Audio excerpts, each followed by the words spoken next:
À toutes les femmes d'Afrique, vous êtes des reines, Maman Africa.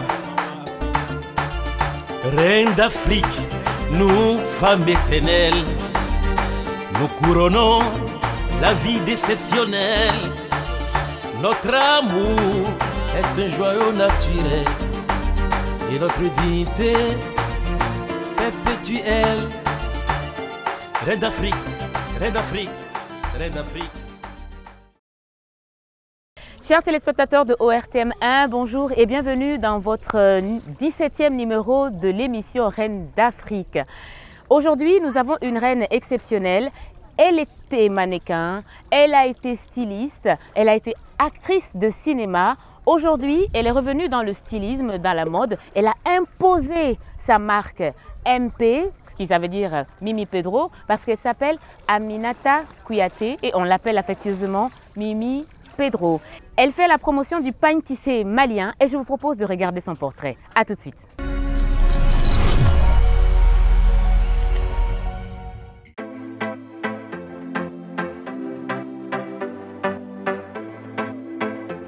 Née le 8 mai 1974 à Bamako, Aminata Pedro Kouyaté est une femme battante au parcours atypique. Fille de l'agent de publicité Pedro Mamadi Kouyaté à l'ERTM, Aminata Pedro Kouyaté, communément appelée Mimi Pedro, a été très tôt passionnée par la mode. Elle fut mannequin, actrice puis membre de plusieurs associations. Fin connaisseuse de la mode, elle intègre le milieu dans les années 80 et fait connaître son nom à travers son style et les grandes personnalités qu'elle habillait. Du haut de ses 1,82 m, Mimi Pedro a côtoyé plusieurs grands artistes et hommes de culture. Éprise par le cinéma et la comédie, elle participe comme actrice dans plusieurs films tels que Walaha, Duel à Dafa, Coco. Mannequin, femme créatrice de mode, notre invitée dirige l'agence de mannequinat Fatma et est l'un des membres de l'association des jeunes stylistes Malimode. J'ai entamé les bijoux et cette collection, ça s'appelle Collection Nana. Courageuse, visionnaire et tenace, ses travaux lui ont valu plusieurs distinctions qui font d'elle l'une des personnalités les plus célèbres. Parmi ces distinctions figurent Trophée Djenekala, Trophée des femmes influentes du Mali, etc. Elle confectionne des tenues de plusieurs sociétés et entreprises privées. Amoureuse de la langue de Molière, elle parle couramment le français et certaines langues nationales.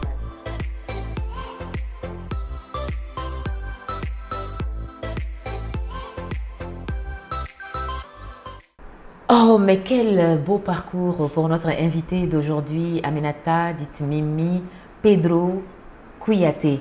Bonjour Mimi. Bonjour Fifi. Bienvenue sur le plateau de l'émission Reine d'Afrique. Merci. C'est un honneur que tu nous fais aujourd'hui. C'est partagé. Nous sommes vraiment enchantés.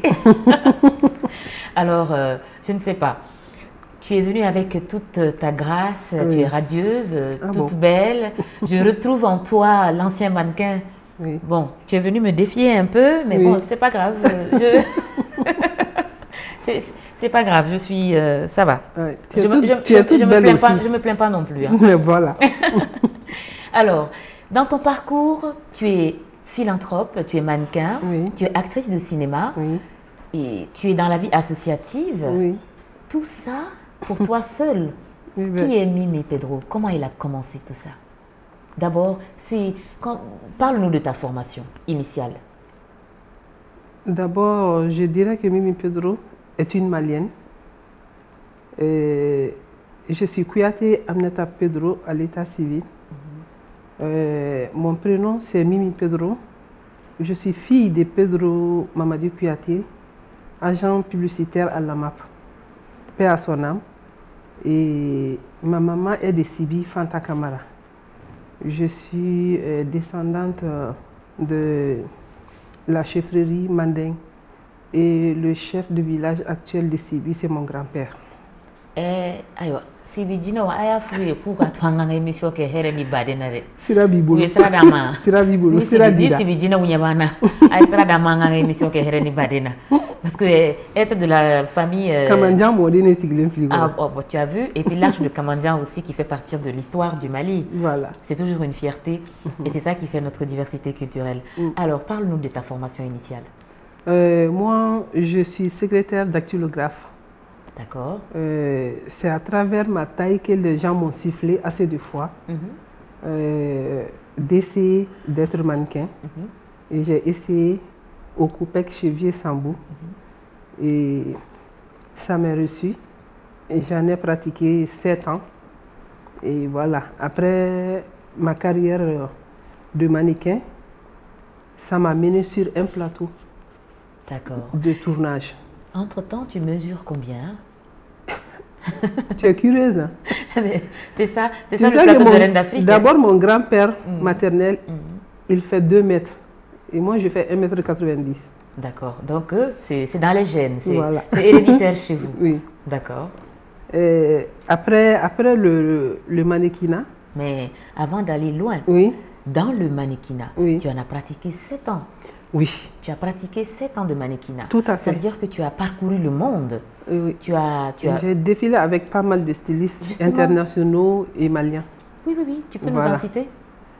Au Mali, il y a Djaous Création, il y a Dou, il y a Madame Sidibé Sirène, il y a Maître Karapé à son âme, et j'en passe. Et à l'international, il y a Patrick Drago, il y a Koleso Ardo, il y a Oulibet, c'est le fils de Seydou Badian-Kouyaté. D'accord. Oulibet.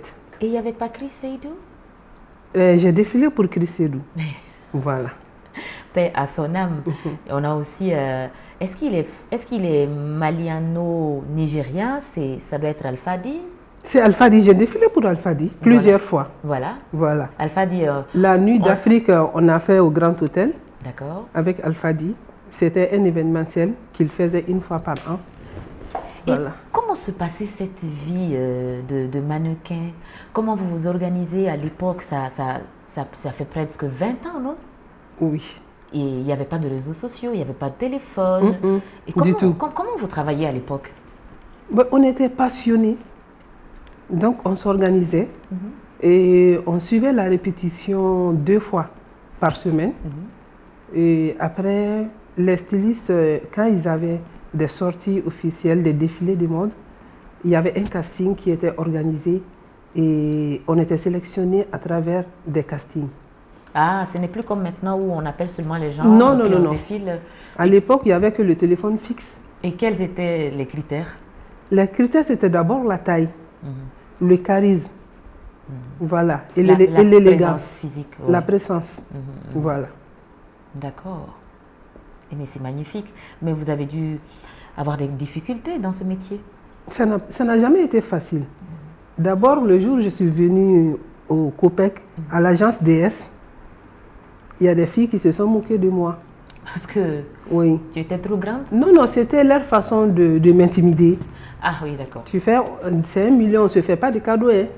D'accord. Voilà, mais j'ai résisté. Ok. Et mon premier défilé que j'ai fait, c'était à la résidence de l'ambassade de France. Et sans indiscrétion, c'était combien ton salaire? Oh, Fifi, si je te dis. Souvent, on nous donnait 5 000 francs comme transport. Et souvent, on nous promettait de nous payer après l'événement, qui n'était jamais fait. D'accord. Mais ça ne nous a pas empêché de continuer. Et vous avez fait 7 ans dans ça, peut-être plus tard après? Notre premier cachet qui nous a un peu chosé, j'étais partie avec Nénette, Adjaratou Nénétal, en Côte d'Ivoire. D'accord. Il y avait un événementiel. Adjaratou Nénétal, je rappelle au public, elle a été Miss Mali. Elle a été Miss Mali il y a très longtemps. Voilà, il y avait un concours organisé par des Français, Claude Guéniche et son frère, Africa Nova, en Côte d'Ivoire. Et c'était le premier cachet qui nous avait un peu soulagés. C'est vrai. Donc, après des années de carrière au Mali. Ça, c'est bien. Vous avez pu respirer, vous dire, on est satisfait un peu de notre travail. C'est ça. Alors, comme tu connais le contenu de cette émission, elle fait la promotion de la femme africaine. Alors, c'est pour les femmes, par les femmes et avec les femmes. Donc, on a une chronique, on a beaucoup de chroniques qui valorisent les femmes. Et dans la chronique bien-être, nous allons voir une femme qui a décidé de faire de la coiffure. Elle coiffe les hommes. Ah! Ça veut dire qu'elle est courageuse, non? Oui. On va aller à sa rencontre et puis on va regarder ça. À tout de suite.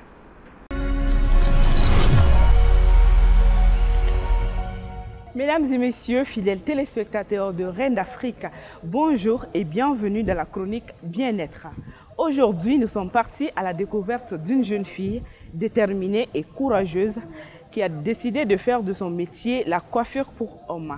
Elle s'appelle Kamissa Traoré. Venez avec moi pour jeter un regard sur son prodigieux travail.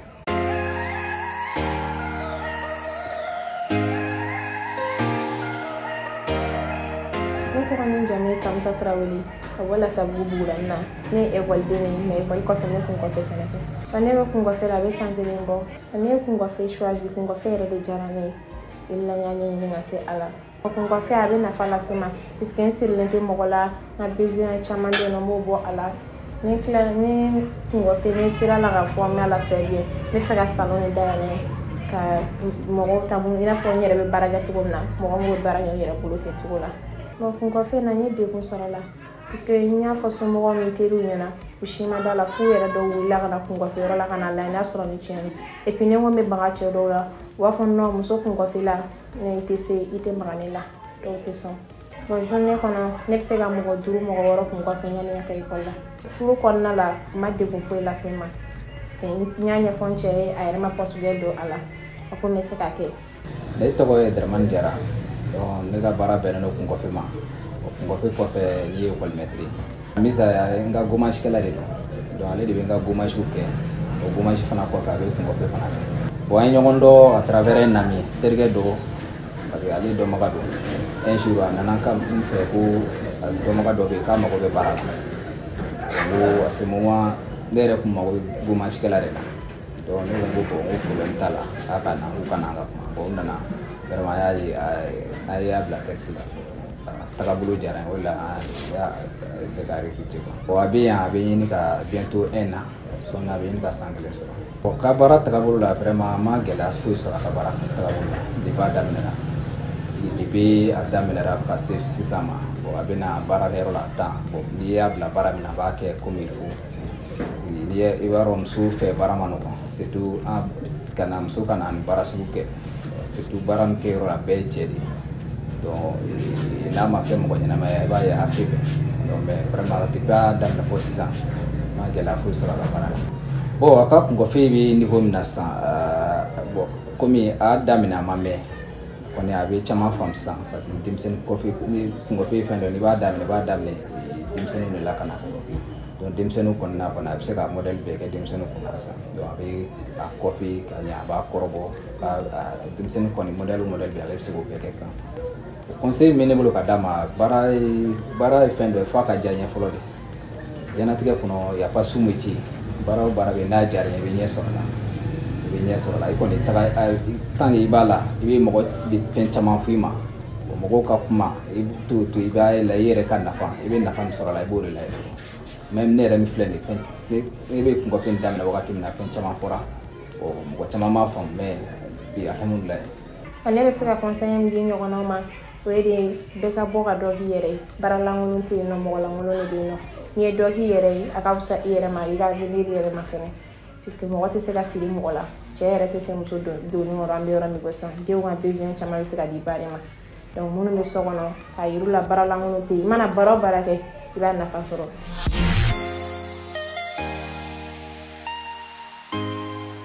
C'était la chronique bien-être avec cette charmante dame qui coiffe les hommes. C'est quand même particulier et c'est vraiment encourageant. Nous retrouvons notre reine du mois, Aminata Mimi Pedro. C'est l'émission Reine d'Afrique et c'est la reine du mois. Après le stylisme, maintenant on va parler de votre carrière cinématographique. Oui. C'est la partie que j'aime beaucoup. Hein? Nous, on était encore petites quand on regardait la série Walaha. Oui. Qui a cartonné dans tous les sens, hein? Dans les deux sens, pour vous, dans le bon comme dans le mauvais. Oui, tout à fait. Alors, comment vous êtes rentré dans le cinéma? C'est le mannequinat qui m'a amené dans le cinéma. Également. Oui. Votre taille vous a amené dans le mannequinat et le mannequinat vous a amené dans le cinéma.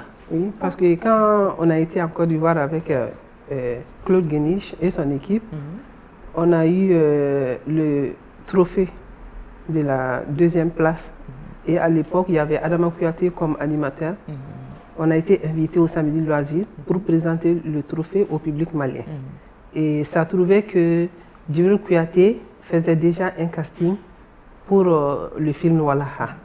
Donc, on l'a informé qu'il y a des mannequins sur le plateau Samedi Loisir. Et il nous a démarchés et il a pris les coordonnées de tout le monde. Et après le jour J, il m'a appelé pour passer au casting. À l'époque, j'avais un kiosque que je vendais au niveau du Babimba. Parce que quand ouais, les produits de beauté. Ah donc tu étais entrepreneur. Oui, quand j'étais mannequin, les cachets que je trouvais, j'économisais pour partir en Côte d'Ivoire, prendre des articles, différents articles, pour venir vendre. Et c'est là-bas que le chauffeur est venu me chercher pour m'amener à l'ERTM. D'accord. Et ça s'appelait comment? Il n'y avait pas de nom? Non, à l'époque, il n'y avait pas de nom. Il n'y avait pas de nom. D'accord. Donc, il m'a amené à l'ERTM et puis j'ai trouvé qu'il y avait assez de monde dans la cantine de l'ERTM.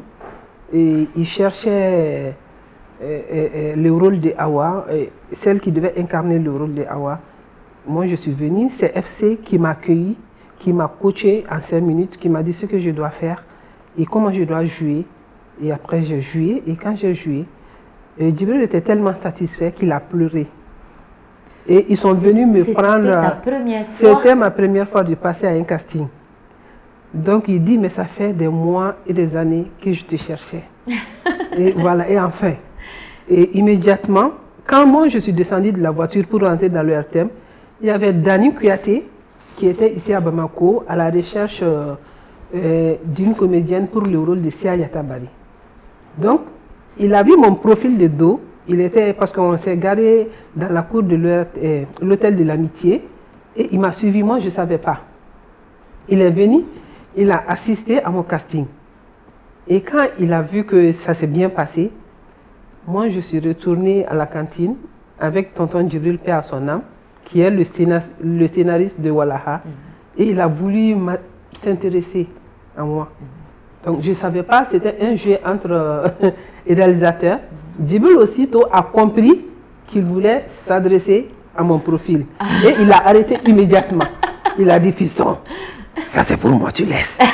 Dani a abandonné. C'était la concurrence. Oui, Dani a abandonné, il dit, bon, tonton, je te laisse, je te laisse. Oui. Et aussitôt, on a signé le contrat pour le rôle de Awa dans Walaha.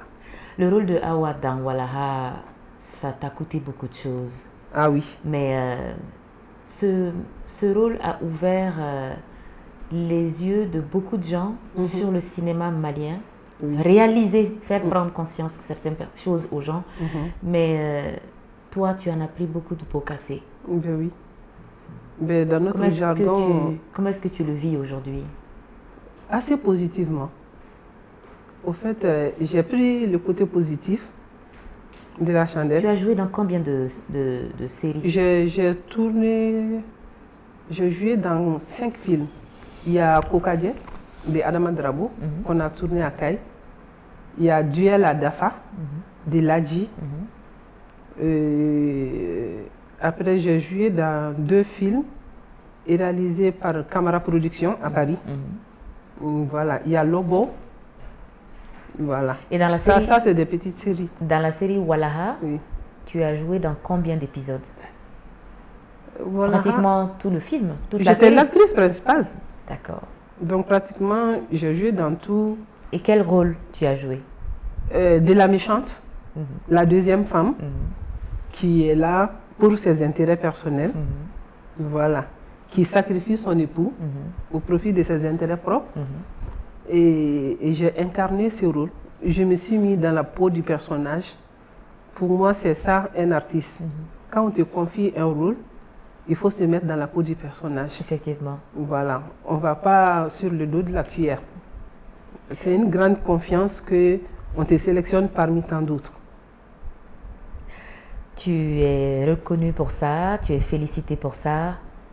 Ça t'a coûté, on va dire, ça t'a coûté un bras, ça t'a coûté 2 doigts. Oui, qu'est-ce que ça t'a coûté? Tu sais, tu peux nous raconter un peu des choses que tu as vécues? Moi, on m'a battu dans Walaha. On a frappé mes enfants. Mais ça les a rendus plus forts. Au fait, moi, je dis à tout le monde que c'est ça un artiste. Un artiste, c'est comme un miroir où chacun se mue et où les plus tordus nous exploitent. Et quelle est l'histoire la plus... Raconte-nous celle qui t'a le plus marqué. Par exemple, dans les conséquences, après la série, qu'est-ce qui s'est passé tout de suite? Parce qu'après une série, on s'attend à être célèbre. On se dit, ah oui, j'ai bien joué dans mon film. Quand je vais sortir, les gens vont sortir. Je vais signer des autographes. Mais dans ton cas... on m'a collé une étiquette. C'est ça. Je ne peux pas dire plus que ça. On m'a collé une étiquette. Mais ceux qui m'apprécient m'ont jamais critiqué. Tu sais que c'était un cinéma, un film qui était joué sur les faits réels de notre société. Effectivement. Donc, on était pratiquement dans chaque famille, sans lettres. Et la mentalité de la population à l'époque n'était pas assez mûre pour ça a été un déclic pour que les consciences s'éveillent sur les faits de notre société. Voilà. Donc, ceux qui se sentent touchés personnellement sont devenus assez amers. Ceux qui ont compris m'ont toujours sollicité et m'ont toujours encouragé. Quand je dis que tu as vécu certaines choses amères, comme tu le dis, est-ce que tu peux nous raconter une fois, quand tu dis tes enfants étaient battus, toi tu as été battu, raconte-nous des anecdotes. Ma première fille, elle se faisait passer à tabac à l'école. C'est la fille de Amyonga Awa. Ah oui. Mais jusqu'à présent, ça dure 20 ans après, ma deuxième fille. Une fois, on l'a suivie de l'école jusque devant ma porte. On l'a passée à tabac. Et moi, à Bako Djukroni, ici, j'étais venue, j'ai une tante ici, que j'étais venue rendre visite. À mon retour, ma chance pour moi, je tombe sur une dame qui cuisine devant sa porte. J'étais au mauvais endroit et au mauvais moment. Et il y a son enfant qui jouait avec ses amis, qui court derrière ma voiture en m'appelant parce qu'on nous avait surnommé dans une chanson, après Wallaha. Amion Thierry Thierry, Awa Sumrubani. Quand ils ont dit ça, moi je suis sortie de ma voiture, j'ai voulu corriger le petit. Et sa maman, elle est rentrée dans toute sa folie. Et elle a alerté la cour et tout le monde est sorti pour me battre. Il y en a qui sont sortis avec des pilons. Heureusement que, voilà, je suis assez sportif et on s'est battu. Vous êtes venus aux mains, quoi? Oui, oui. Ça. Donc, il y avait des jeunes du quartier qui sont venus et moi, j'ai voulu rouler la voiture dans la foule. Oui, parce que j'étais dans tous mes états. Oui, bien sûr. Et après, il y a la police qui est venue intervenir. Je ne sais pas qui les a avertis. Et il y a le producteur qui m'a trouvé à la police. J'avais mes habits déchirés de partout, mais j'étais en jean. Parce que je faisais un événementiel qui s'appelait Mode de Culture. J'étais dans l'organisation de ça. Bon, quand je fais ça, je porte que des jeans, qui m'a sauvé d'ailleurs. Et quand Kouli est venu, ils ont démarché deux pick-up de policiers pour venir prendre la femme chez elle avec ses complices. Et quand elle est venue, on l'a enfermée. Donc, heureusement, il y a une correction suite à cette agressivité, à cette agression. À cette agression. Oui, parce que j'allais te demander, mais qu'est-ce que le CNCM, par exemple, ou qu'est-ce que l'autorité culturelle faisait pour te protéger? À l'époque, c'est Sidi qui était directeur. Sidi Kounaté. Sidi Kounaté.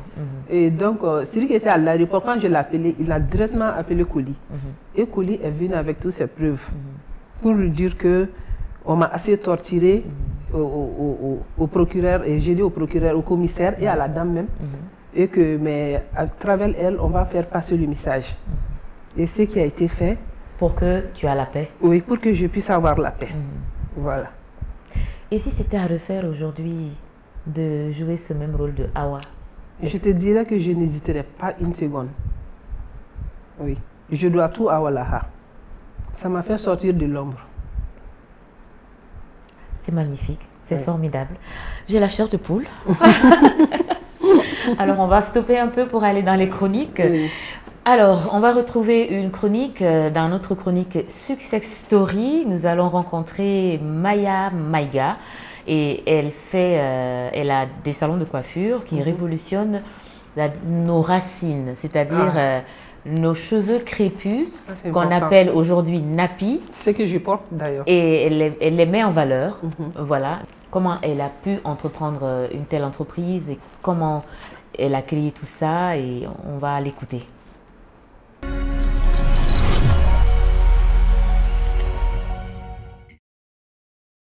Fidèles téléspectateurs de Reine d'Afrique, bonjour et bienvenue dans le nouveau numéro de votre chronique Success Story.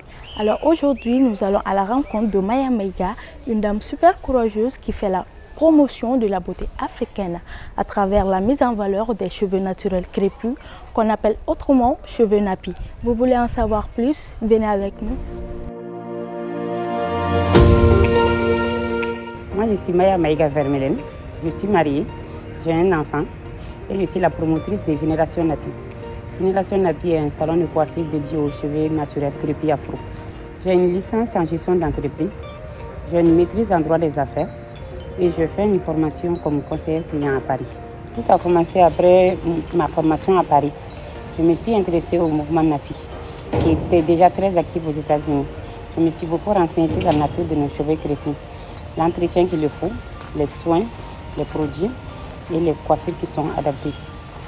Tout cela, après tout cela, je me suis retrouvée pleinement dans l'idée de promouvoir la beauté africaine. Et tout cela a abouti à mon big shop, c'est-à-dire le fait de couper la partie défrisée des cheveux pour laisser les cheveux pousser au naturel. Donc j'ai décidé de partager mon expérience avec d'autres femmes. C'est de là que j'ai créé ma page Facebook, qui est suivie aujourd'hui de plus de 30 000 personnes. De mon retour à Paris, je me suis venue installer à Bamako. J'ai créé un lieu chez moi, dédié aux cheveux naturels. C'est un espace pour parler de cheveux naturels. J'ai donné des conseils aux femmes sur l'entretien des cheveux crépus. Et puis je vendais des produits aussi. Et petit à petit, à la demande même des clients qui ont décidé « Ah, il faudrait nous faire les mêmes soins que tu fais à la maison. Il faudrait nous faire ça, il faudrait nous faire ça. » Donc c'est là que c'est devenu un véritable salon de coiffure. De base, c'était juste pour conseiller les femmes sur les cheveux naturels, l'entretien des cheveux, et puis vendre des produits. Donc aujourd'hui, on se retrouve avec un salon de coiffure. Parlons des difficultés, ce qu'on peut dire, c'est pas facile de se procurer des produits ici, à part le beurre de karité et quelques huiles. Donc ça, c'est une difficulté. Après, je suis obligée de former moi-même le personnel sur la manipulation des cheveux crépus. Donc ça, c'est une autre difficulté parce qu'à chaque fois que tu recrutes quelqu'un, il faudrait avoir du temps pour passer beaucoup de temps avec la personne, pour bien former la personne. Sinon, la personne n'est pas mobile à l'arrivée directement. Donc, il faudrait qu'on passe du temps ensemble, comment manipuler les cheveux. Donc, ça, c'est une autre difficulté. Parce qu'ils n'ont pas une formation de manipulation des cheveux crépus. Dans 5 ans, je vois Génération Nappy dans les sous-régions. Souvent, je reçois plein de messages venant de l'étranger, de filles qui me demandent « Alors, c'est quand pour nous? Vous venez quand chez nous? Est-ce que vous avez des représentants chez nous ?» Donc, c'est des messages qui encouragent. Je me suis dit qu'on peut aller ailleurs aussi, qui n'est pas le Mali, via les réseaux sociaux, Instagram, Facebook et tout ça là. Donc, j'ai pas mal de messages positifs des gens qui nous regardent depuis l'extérieur, qui souhaitent la même chose chez eux. Comme on dit, les clients, c'est les rois. Donc, chez nous, je fais tout pour mettre mes clientes à l'aise. On prend soin d'eux et je ne veux pas qu'elles fassent quel qu'en soit l'effort. Donc, on s'adapte à chaque cliente. On essaie d'échanger avec chaque cliente de ses besoins, de ses désirs, comment il faut s'adapter. Donc, la cliente, tu viens et nous, on fait les restes. Tu ne fais plus d'efforts. On te chouchoute seulement. Je lance un appel à toutes les femmes qui veulent se lancer dans l'entrepreneuriat. De ne pas avoir peur de se lancer. Oui, il y a des difficultés, mais il faut les affronter. Donc, surtout, il faut faire quelque chose qu'on aime faire. Parce que dans l'entrepreneuriat, il faut donner son temps, son énergie. Il y a des problèmes à gérer, il y a le stress, il y a tout ça là. Donc, il faut que l'amour soit la base de la chose que vous voulez faire. Sinon, vous risquez d'abandonner en cours de route. Alors, s'il y a l'amour, on surmonte tout. Parce que c'est notre bébé.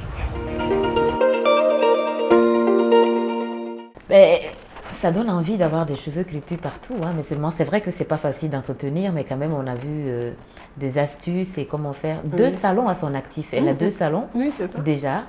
Bon, c'est bien de retourner à nos racines. Bon, je suis nappie aussi, hein, sauf que... Voilà, mais c'est pas grave, toi aussi. Ou bien... Alors, dis-moi, ma soeur Mimi, après le stylisme... Après le cinéma, tu es retournée dans le stylisme. Je veux dire, après le mannequinat, après le cinéma, tu es revenue dans le stylisme. Oui, c'est ça. C'est ça. Alors, pourquoi tu n'es pas restée dans le cinéma Est-ce que parce que ça t'a pas bien réussi ou c'est le stylisme qui est... Non, c'est pas ça. Alors, moi, j'aime les défis déjà. Et pourquoi ce choix? Voilà, je cherche toujours à m'améliorer et aller plus loin. Le choix m'est venu déjà quand j'étais mannequin. Et j'ai porté beaucoup de meilleures tenues africaines à travers nos stylistes africains. Et j'ai appris à toucher la matière africaine à travers nos stylistes. Et je me suis dit, un jour, j'aimerais faire ça. Donc après ma carrière de cinéma, je me suis formée. Et j'ai eu... Après, tu as fait une autre formation? Oui, chez Vieux Sambou. D'accord. Au COPEC. Donc, il est tellement célèbre ce monsieur. J'ai reçu beaucoup de reines sur mon plateau qui me parlent de Vieux COPEC. Si vous regardez notre émission... Oui, il est à la base de beaucoup de talents. On lui fait un coucou alors. Voilà.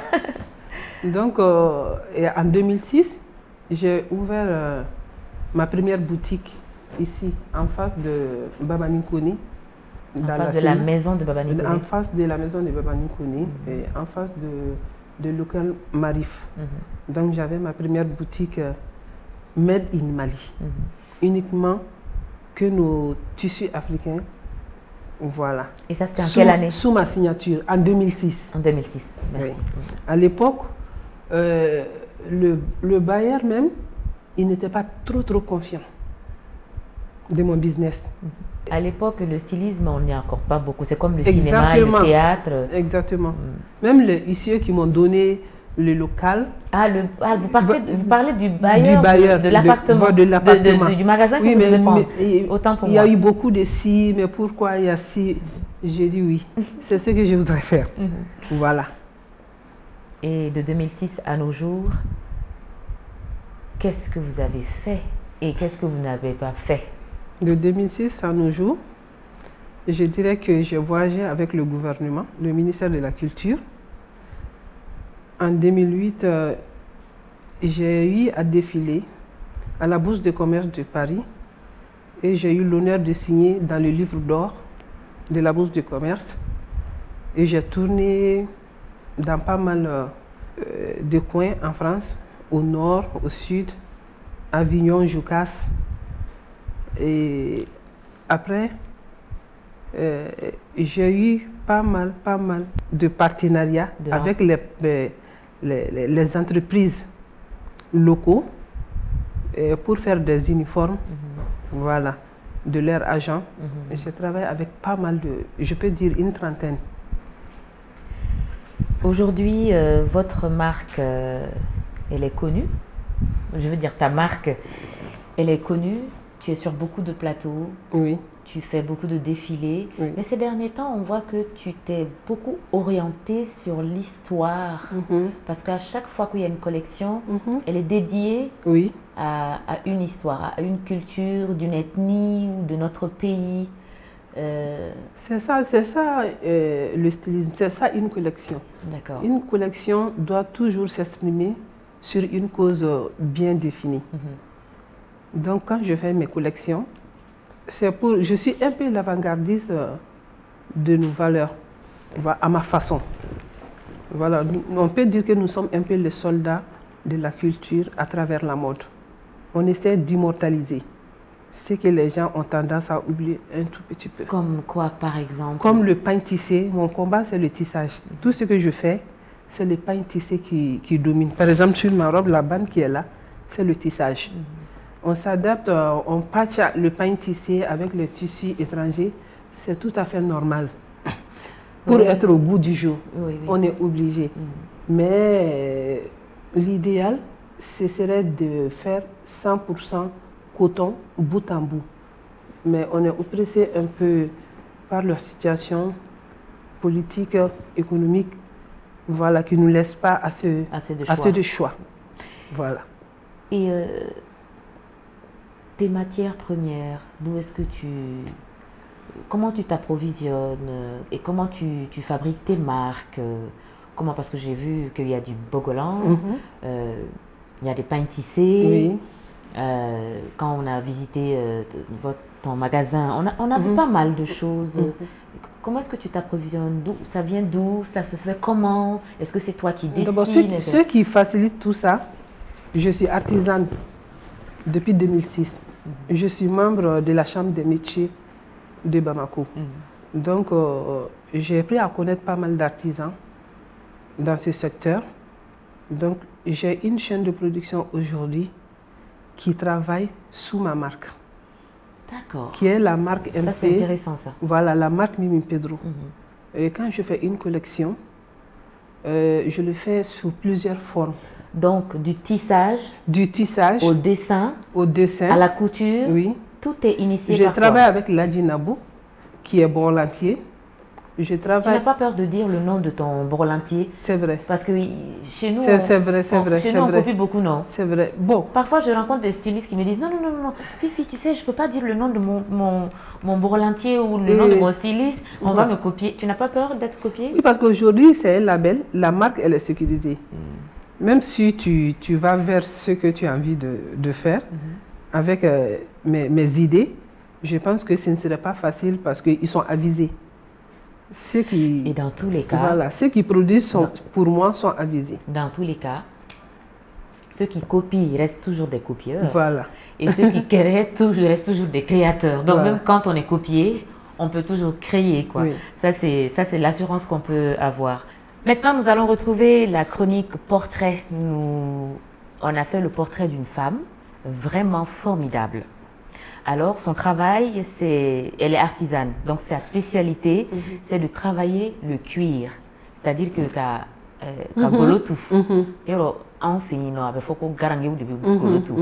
elle est du Nord.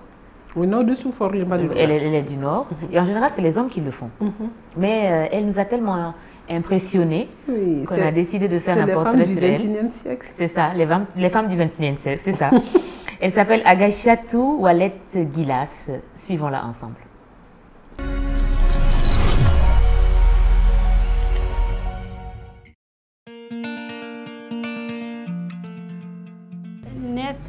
Agachatou Wallet Gilas, qui vient de la région de Meneka.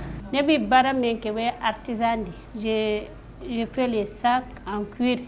Donc, depuis les fitini, ni Adam Nagana Sabon nous de boulot, ni Bamusokumaki, ni Toro, ni Tara formation donc jusqu'au Niger, ni Nana Bamakoyandi, atelier Indayala pour que Katora Baraka Rono, Katora Dimsonu Degi, Ani Mulu Se Barala, Akadimunuya, Ukana Baraki, Ubina Kenefi. Parce que quand nous benela, parce que n'est pas donc une femme bala, ni ne saki kele fere mba fere.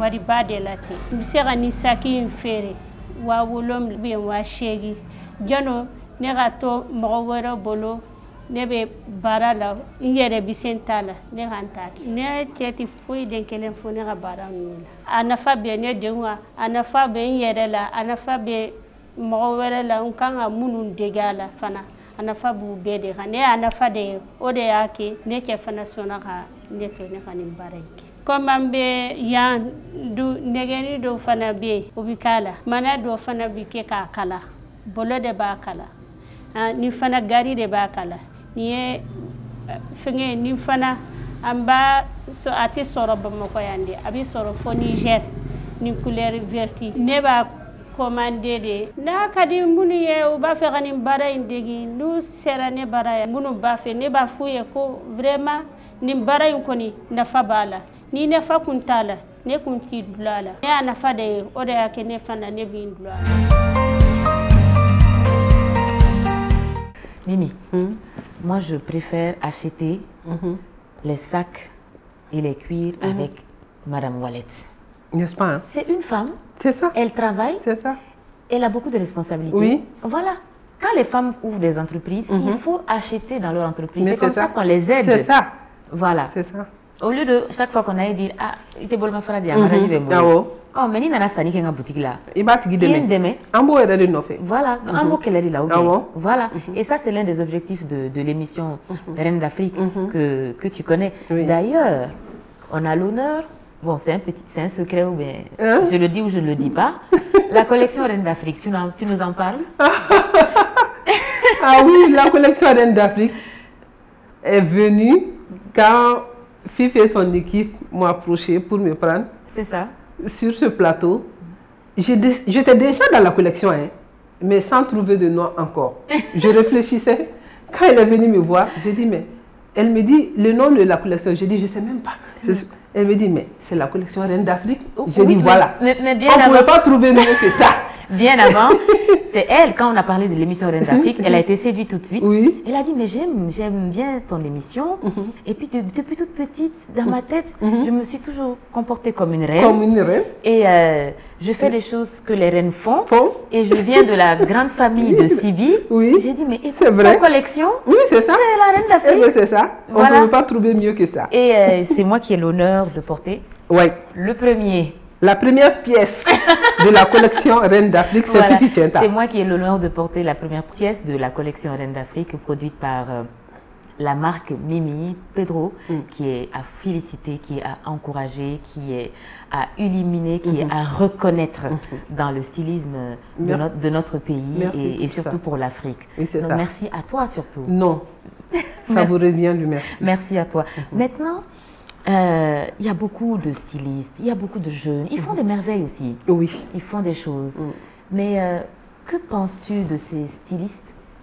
Ben, moi, je suis très optimiste d'abord pour l'avenir de la mode. Parce que comme on dit en Bambara, nous, on s'est battus pour que la mode malienne soit reconnue. Bien avant nous, il y avait les premiers stylistes que j'ai cités au début de l'émission. Il ne fallait pas lâcher. Et maintenant, avec la technologie, ça a amené beaucoup de facilité. Et que la visibilité n'est plus un combat. Et les jeunes de maintenant sont talentueux. Mais ce que je dirais, sinon je les trahirais, je les dirais de suivre une formation. Parce que la mode est un éternel recommencement. Et ça part à une vitesse incroyable. Donc, on peut être ambitionné, on peut être talentueux, mais c'est la formation qui complète. La formation est la base de toute chose. De tout. De tout. Et on peut aimer quelque chose. Oui, ça t'inspire à faire beaucoup de gaspillage d'ailleurs et à économiser ton temps et ton énergie. D'accord. Voilà. Effectivement. Là, je suis d'accord avec toi. Et maintenant, on va aller sur notre dernière chronique. C'est la chronique coaching. J'aime bien cette partie. Et on va écouter la coach, Dr Aïcha Diakité, pour son conseil du mois. Et elle a quelque chose d'important à nous dire. Écoutons-la.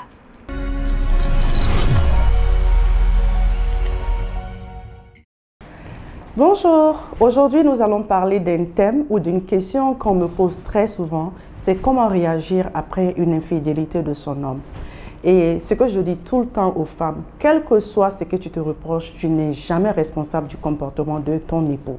C'est un choix conscient qu'il fait d'aller fricoter ailleurs alors qu'il pouvait s'asseoir en homme mature et responsable et te faire part de ses doléances ou de ses critiques à ton égard afin que tu puisses changer. Alors la première erreur à ne pas commettre, c'est de se culpabiliser de l'action de notre partenaire. La deuxième des choses, c'est de prendre le temps de faire sa propre introspection. Vous savez, nous rentrons dans le mariage avec nos attentes, avec nos principes et nos valeurs. Et il faut que nous comprenions qu'avec le temps et les circonstances, les principes et valeurs évoluent. Donc, c'est de se demander, cette infidélité a touché à laquelle de mes principes ou auquel de mes valeurs, afin de savoir si c'est quelque chose qui va être détrimental pour ton propre développement personnel ou pas. Il y a plein de fois, après mes interactions sur les réseaux sociaux, il y a des hommes qui me contactent, qui me disent « Mais tu nous dis de parler de nos doléances à nos femmes, mais qu'est-ce que ça va changer ?» Mais c'est ce que je dis, la communication dans le couple, c'est très important. Si tu as des remontrances ou tu as des critiques en l'endroit de ta femme, elle ne pourra jamais le deviner tant que tu ne lui en parles pas. Moi, je reçois très souvent des hommes, des messages ou des hommes qui se déplacent même personnellement pour venir me voir parce qu'ils ont des doléances par rapport à l'hygiène de leur femme ou par rapport même à la performance sexuelle de leur femme. Et notre éducation et notre culture ne nous permet pas très souvent d'avoir ce genre de conversations avec nos partenaires. Donc, il y a ce sentiment de gêne qui est là. Et c'est pourquoi nous avons fait de notre mission de détaboutisser tout ce qui concerne la sexualité dans notre relation. Parce qu'on a vu vraiment les conséquences sur la vie de tous les jours dans la vie des hommes comme dans la vie des femmes. Donc il est très important de s'asseoir et d'en parler, de communiquer, parce que personne ne peut deviner ce que l'autre pense. Ça, c'est l'un des aspects que je parle avec les femmes. Le deuxième aspect, comme je le dis, c'est de faire ta propre introspection, de te dire qu'est-ce que j'aurais pu faire pour peut-être ne pas arriver à ce résultat-là. Cela ne veut pas dire que tu es coupable de son action, mais tu owns ta part de responsabilité dans la chose. Et si c'est un couple qui est amené à aller de l'avant, chacun va essayer de faire les modifications ou les transformations nécessaires afin que vous rétablissiez l'harmonie. Un autre aspect, c'est très souvent ce comportement malsain que les femmes entretiennent quand elles apprennent que leur homme a été infidèle, c'est maintenant de faire la course pour les produits de femmes. Comment est-ce qu'on peut récompenser quelqu'un pour une mauvaise action et s'attendre à ce que la personne arrête ou change? Parce que beaucoup d'hommes me disent, madame, tu sais que c'est depuis que ma femme a appris que j'ai une copine dehors, que ma femme maintenant est plus attentionnée, ou qu'elle est plus coquette, elle est plus ceci. Donc quand c'est comme ça, tu envoies un message comme quoi il faut qu'on mette le feu à tes fesses avant que tu ne bouges. Donc il y a tous ces aspects-là à prendre en considération. Quand ton homme a fauté, même si tu veux l'avenir de ce mariage, tu ne dois pas le récompenser pour la mauvaise action qu'il a faite. Afin qu'il sache qu'il a commis quelque chose de grave, il faut qu'il y ait des conséquences qui partent dans ce sens-là. Mais il faut que nous comprenions aussi qu'il y a un phénomène dans notre société qui est là. La plupart des jeunes aujourd'hui n'ont pas la maturité du mariage. Si tu regardes dans le temps de nos pères et de nos grands-pères, la plupart d'entre eux ne se mariaient qu'après l'âge de 30 ans. Et pendant ce temps, ils sont passés par beaucoup d'étapes de la vie qui leur permettent d'atteindre une certaine expérience et une certaine maturité. Donc il faut dire aujourd'hui que les jeunes d'aujourd'hui manquent beaucoup de maturité. Et c'est ce qui explique ce dévergondage-là, comme je le dis. Quand on connaît les valeurs du mariage dans notre société africaine, l'infidélité ne devrait pas faire part de cela. Donc c'est ce que nous devons retourner encore à notre culture. La modernisation et l'occidentalisation nous a apporté beaucoup de bien, mais ça nous a apporté beaucoup de mal dans le sens que nous avons perdu qui nous sommes, nous avons perdu nos propres valeurs, nous avons perdu nos propres repères. Et c'est ce qui aujourd'hui est en train de heurter cette nouvelle génération. Merci à Dr Aïcha Diakité pour son conseil du mois. On arrive presque à la fin de cette émission. Est-ce que tu as d'autres choses à ajouter que tu n'as pas dit? Je lance un cri de cœur au gouvernement malien. Dans la mode, il faut assez de soutien. Et nous, le gouvernement malien, ça veut dire particulièrement le ministère de la Culture? Le ministère de la Culture. De l'Artisanat. De l'Artisanat. M. Andogoli Guindo. Que je cite ici. Que moi je salue ici. Voilà. Nous, on a besoin de soutien. Notre secteur a besoin de soutien pour bien s'exprimer. L'accompagnement politique, ça nous manque un peu. Voilà. Ils en font déjà, mais on a besoin d'accompagnement politique. Sinon, le Mali a beaucoup de potentiel. Avec nos pains tissés, effectivement. Si. D'accord. J'espère que le message sera entendu et compris. Et comme je t'ai dit, à la fin de chaque émission, il y a une certaine question. Si tu es couronnée reine, oui, quel serait le nom de ton royaume? Le nom de mon royaume, ce serait Dankele. Dankele? Oui. Dankele en bambanankan, c'est quoi? L'exception? Oui, c'est ça. C'est ça. L'exception. Dankele. Dankele. Pourquoi Dankele? Parce que les femmes sont exceptionnelles. Ah, d'accord. Oui, sur tous les plans. C'est beau.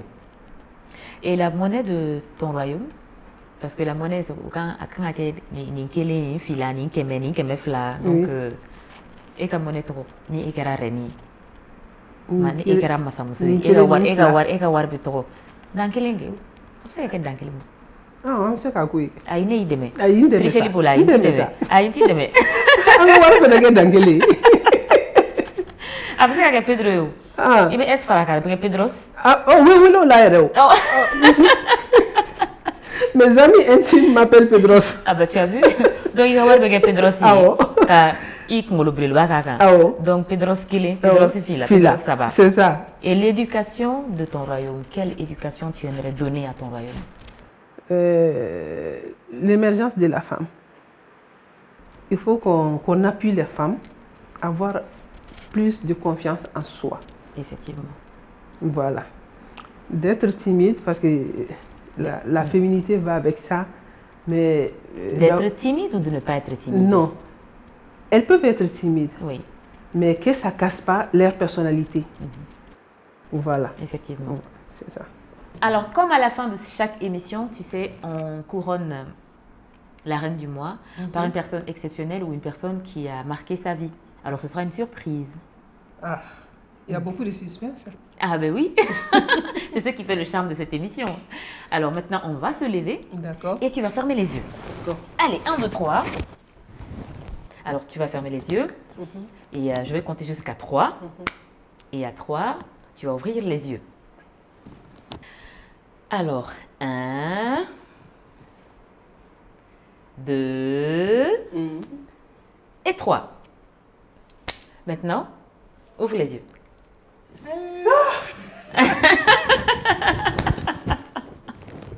Salut maman. Ça va et toi? Ça, pour une surprise. Tu t'y attendais pas, hein? Non. En plus, elle est aussi notre star de TikTok. Ouais, elle est influenceuse sur TikTok. Mais justement, c'était pas difficile de la trouver. Ah bon? Voilà. Je ne sais pas comment tu t'es organisée. Mais écoute, mais en tout cas, moi, je n'étais pas au courant. C'est le petit secret. C'est le petit secret de l'émission Reine d'Afrique. Voilà. Et maintenant? Alors voilà, maman. Aujourd'hui, moi, ta fille préférée, la prunelle de tes yeux, j'ai l'honneur de te couronner Reine d'Afrique de ce mois. Ah, donc je suis 2 fois couronnée alors. Tout doucement. Voilà. C'est bon, là, je pense que ça tient. C'est magnifique. Je pense que ça va tenir. La reine est couronnée. Merci à vous. C'est pas fini.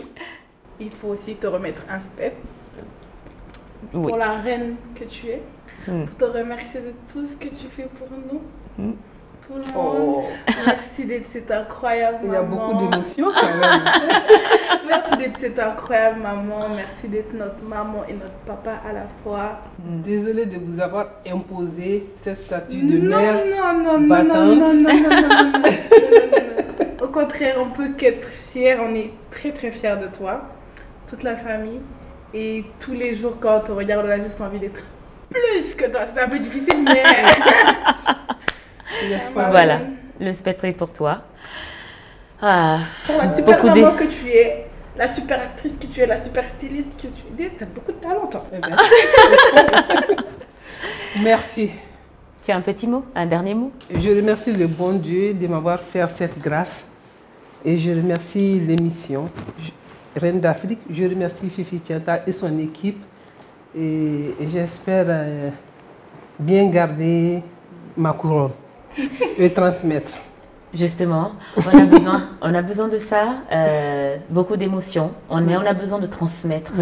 Quand nous avons un rôle qu'on joue dans notre société, comme tu le fais, tu transmets à travers ta mode, ta marque, le stylisme, tu transmets un message et c'est toujours bénéfique pour la société et surtout pour les filles et les femmes. Elles ont besoin d'être accompagnées, elles ont besoin d'être orientées, d'être guidées. Et avec le rôle que tu joues aujourd'hui dans la société, je pense que le rôle, il est vraiment bien à toi, il te revient. Merci pour la reconnaissance. En tant que reine. Merci, chers téléspectateurs de ORTM1, pour votre fidélité. Merci pour l'amour que vous portez à cette émission sur ORTM1. Je vous dis à bientôt. C'était la 17e édition. Grâce à vous. Et n'oubliez pas, nous sommes sur YouTube, Facebook, sur TikTok et tout le reste. Merci. Au revoir. Bye bye. Bye bye, chérie.